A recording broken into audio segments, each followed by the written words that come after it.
من الأزمات التانية بتاعة الكوتش إن هو يقولك طب أنا في المحتوى المجاني ده هقول إيه؟ ما أنا هقول كل العلم اللي أنا عندي.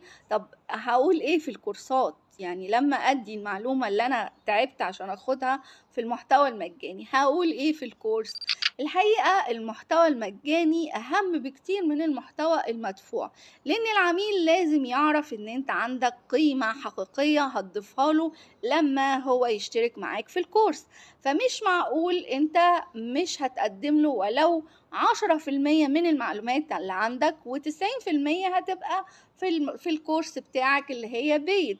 ولكن لازم العميل يسمعك ويشوف أسلوبك في توضيح وتبسيط المعلومة، وقتها هيبقى سهل عليه يحجز الكورس بتاعك. خليك كريم في العطاء علشان لكل عطاء هيبقى له رد فعل.